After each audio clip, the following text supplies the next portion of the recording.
1940. A little earlier this week, we told you about how the Chinese have tried to kidnap American citizens and bring them back to their country.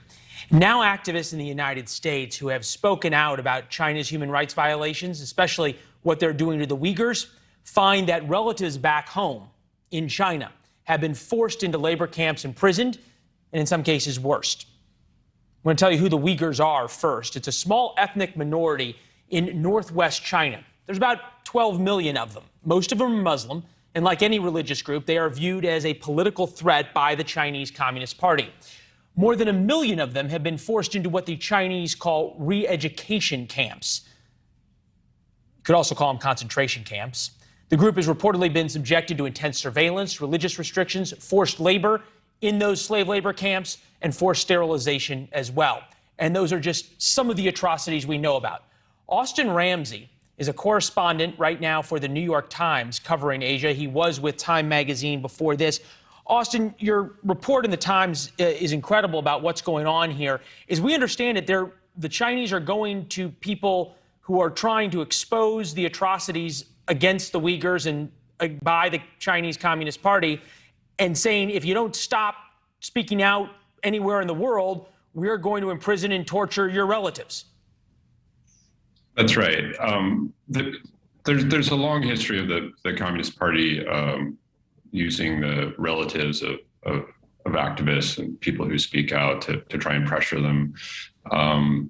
But since the repression against the Uyghurs has increased over the past few years, they seem to be very aggressively going after Uyghur activists abroad and their family members.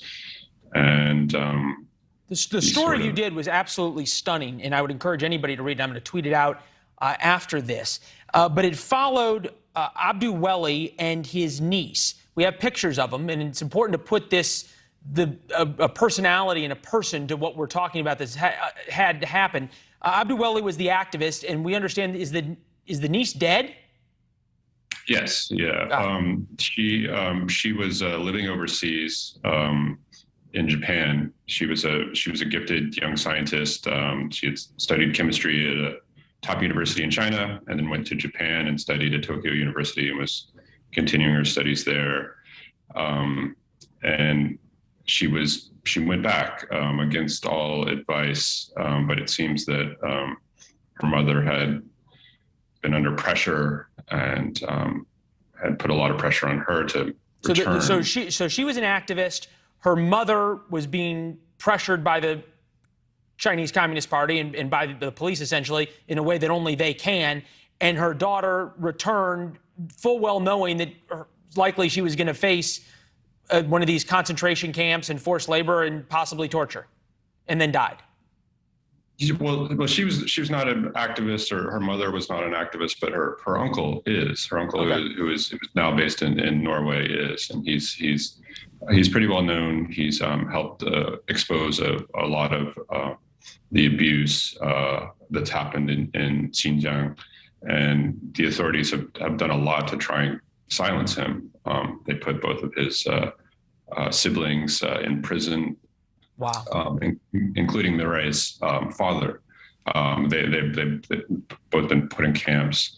And so Mirai, she went back knowing that, there would be some risk to her. And she said as much to Abdu Weli, who you see there, when she returned. Wow. And paid with her life for it. Austin, incredible work. Please keep us updated on your reporting. Thank you. It's incredibly important what you're doing. Thank you. Republicans are trying to pressure the Chinese to respond to their human rights and cybersecurity violations. Now